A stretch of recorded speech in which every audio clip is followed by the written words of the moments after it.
The situation felt somewhat restricted following her recent appearance on court.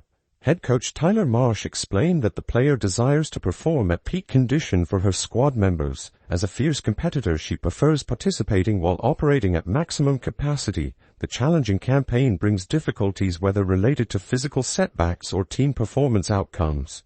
Despite obstacles, her determination remains strong as she works toward recovery, with teammates providing constant support during these testing periods.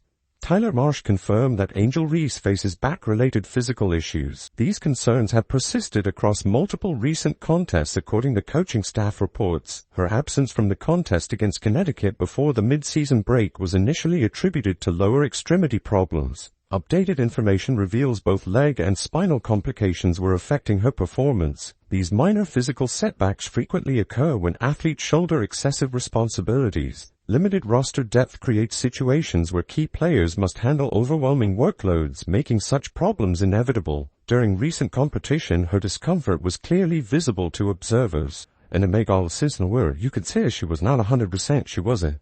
She wasn't ready to play. She probably should never play, and be honest, she should never play. But of course, she's a warrior, she's gonna play through injuries.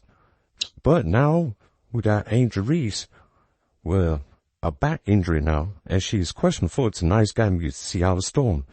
Now, Chicago also, they're going to build out Michaela Ariel-Atkins.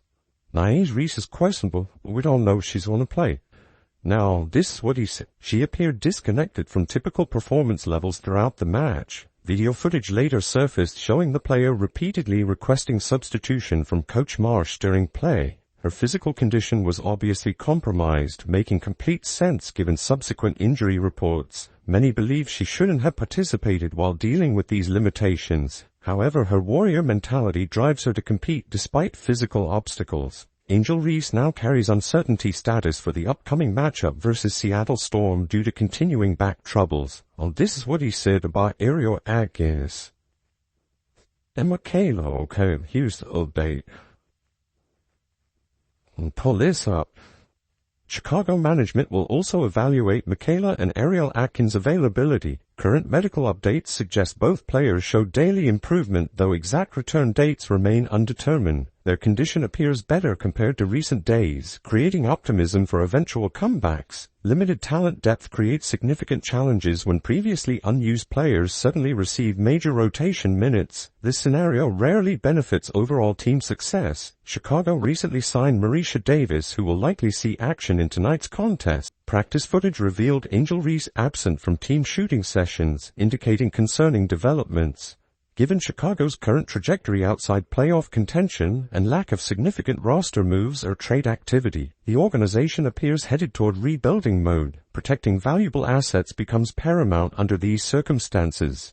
When dealing with recurring minor injuries, complete rest until full recovery makes logical sense regardless of the player's desire to compete. Forcing participation through physical limitations serves no beneficial purpose. Marisha Davis received a warm reception upon joining the team, with staff ensuring her comfort and providing necessary resources during her initial days. Her integration process has progressed smoothly over recent practices. Chicago faces a challenging Seattle Storm squad while dealing with significant injury concerns. The updated medical report lists Angel Reese as questionable with back issues, while both Atkins and Michaela remain unavailable without established recovery timelines. These circumstances place the franchise in a difficult position. Future organizational direction remains unclear regarding potential roster moves. Chicago currently lacks ownership of their upcoming draft selection, having traded it to Minnesota in exchange for acquiring a veteran player. They retain Connecticut's future pick, though that selection may not provide top-tier value since Connecticut made recent playoff appearances before this season's struggles.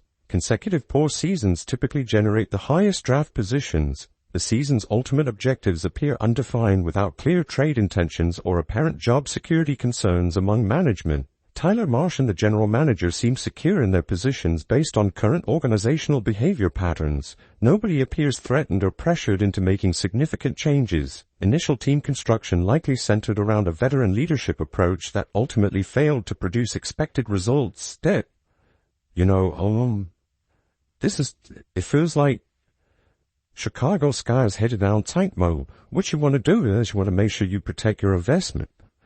If Angel Reese had these little knick-knack in, just sit out so she's 100%. I don't care how bad Angel Reese wants to play, you need to save her from myself. Because right now, the team is not good. I'm going to protect my investment. If Angel help along knick-knack in, you need to sit out. This is all. While some may claim the roster was built around current young stars, evidence suggests different priorities guided earlier decision. The strategy seemingly involved showcasing veteran talent while supporting players filled complementary roles. But this approach proved unsuccessful. Coach Marsh may be overutilizing Angel Reese's minutes due to roster necessity rather than choice. The talent shortage forces extended playing time approaching 35 minutes 40 minutes per game. Her versatility masks numerous team deficiencies, but this burden creates physical wear on a young athlete's body. Risk management suggests avoiding unnecessary exposure to further injury. She was, because she actually was okay. She had 17 points, 15 boards. She had a great game. She actually did have a great game there. She can use that example. But I've never seen a player that I believe play with negative motor before. Or negative aggression. She literally looks like she doesn't want to be there most of the time. She was swatted by Skylar Dickens yesterday. She legit does not seem smart organizational planning would prioritize complete health restoration before return to competition. Rushing back key players like Angel Reese, Ariel Atkins, or Michaela serves no long-term purpose. Current focus should emphasize developing younger roster members and core talent rather than forcing compromised players into action. The franchise needs to concentrate on nurturing their foundational pieces and emerging prospects while allowing injured players proper recovery time. This developmental approach makes more sense given their current competitive position and future outlook. The question emerges regarding whether the Chicago Sky should consider moving on from Camila Cardoso so early in her professional career. This discussion centers around her apparent disconnect from team success and her concerning lack of intensity on the court. Statistical evidence suggests the Sky performed better during Cardoso's absences from the lineup. During several crucial matchups, her presence has been minimal, contributing little to the team's most impressive victories. The exception came against Minnesota, where she recorded 17 points and 15 rebounds in a solid performance that demonstrated her capabilities when engaged. The most troubling aspect of Cardoso's play involves what appears to be a fundamental lack of drive. Rarely has a player exhibited such passive behavior consistently. And you guys don't know what in Alyssa Smith territory is. He's like, okay, yeah, you can put up good stats in a bad team and you were really good in college. You might say, oh, she was national champion in college. Well, so was Alyssa Smith. I mean this when I say this. She genuinely does not look like she has any aggression. She had the second worst plus minus in the history of the Chicago Sky yesterday. People are saying, her demeanor suggests disinterest and she frequently appears overwhelmed by opposing players of smaller stature, including being outplayed by Skylar Diggins Smith in recent action. Don Staley's suggestion that Cardoso requires specific coaching to unlock her aggressiveness raises concerns given the player's age. At 24 years old, this represents a fundamental character issue rather than a developmental need. This situation mirrors the trajectory of Ja Wilson, another player who showed promise in college but struggled with consistency and effort in the professional ranks. Wilson's second WNBA season included impressive scoring performances, with games featuring 21, 18, 16, 24, 15, and 26 points respectively. Her rebounding numbers were equally strong, recording multiple double-doubles with 11 rebounds in several contests. You need to get Camila and Angel more help. Camila is no help. In the words of Angel Reese, she is no help. Angel and Elizabeth Williams on the floor versus Angel and Camila. Makes, Angel's better with Elizabeth Williams on the floor 9 times out of 10. There's the occasional game where Camila Cardoso remembers she's Camila Cardoso and starts getting rebounds, starts finishing, and starts blocking shots. There is the occasional game where she remembers she's Camila Cardoso. But let's not forget what Alyssa Smith did.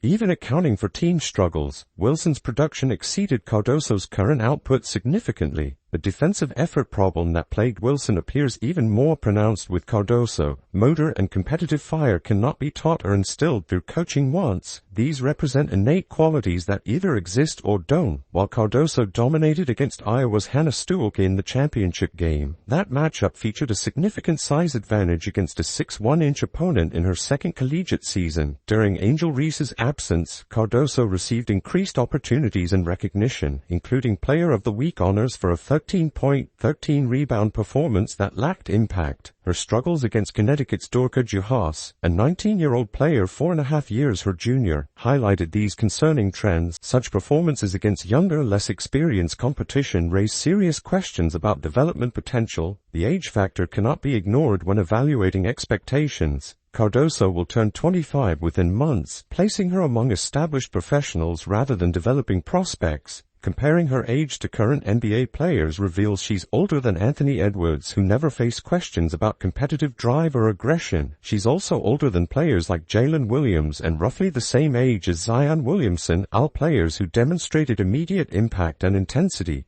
Edwards, despite being younger, never required external motivation to compete aggressively. 20 to 15, 26, 21, 19, 17, 18, 13, 13. Did this team soak? Yeah, Sky soak. The Sky soak. NaLyssa Smith's second season in the WNBA.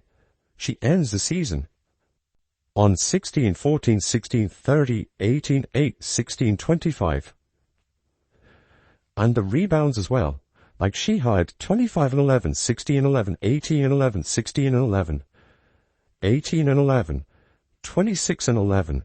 Like the same applies to Franz Wagner, LaMelo Ball, and other players in Cardoso's age range. None of these athletes needed coaching to develop basic competitive instincts. The fundamental issue isn't skill-based. Cardoso possesses considerable physical tools and potential. Her size, touch around the rim, and college success demonstrate capability. However, intangible qualities like desire, competitive spirit, and court presence cannot be developed at this stage of her career. The contrast with teammate Angel Reese proves instructive. 26 and 11, like 29 and 12, NaLyssa Smith was better in her second season than Camila Cardoso is. And the problem with NaLyssa Smith is there is a severe effort problem on the defensive end. There is a severe effort problem. And you don't fix effort, you don't fix motor, you don't fix aggression. Camila Cardoso, and you might be saying, oh look, Cardoso was aggressive in the championship game against Iowa's why they won. She was being guarded by 6'1" Hannah Stuelke. Even during poor shooting performances, Reese maintains aggressive pursuit of rebounds and defensive positioning. Her energy level remains consistent regardless of statistical output. Cardoso's passive approach during losses, particularly blowout defeats, suggests a problematic mindset. Passive poor play presents a different challenge than aggressive mistakes. Players can correct technique and decision-making through repetition and coaching, but fundamental effort issues typically remain unchanged. Cardoso's body language and court presence indicate someone going through motions rather than competing with purpose. The Sky organization faces a critical decision regarding asset management. Trading Cardoso while her college reputation maintains value could yield significant returns, potentially two promising young players or a quality veteran plus draft compensation. Other teams may still believe in her upside based on collegiate dominance and physical attributes. However, realistic projections suggest Cardoso's ceiling resembles a slightly improved version of other disappointments. Players who compiled decent statistics on struggling teams without meaningful impact. Without the hype surrounding her college championship, her current playing time might be significantly reduced.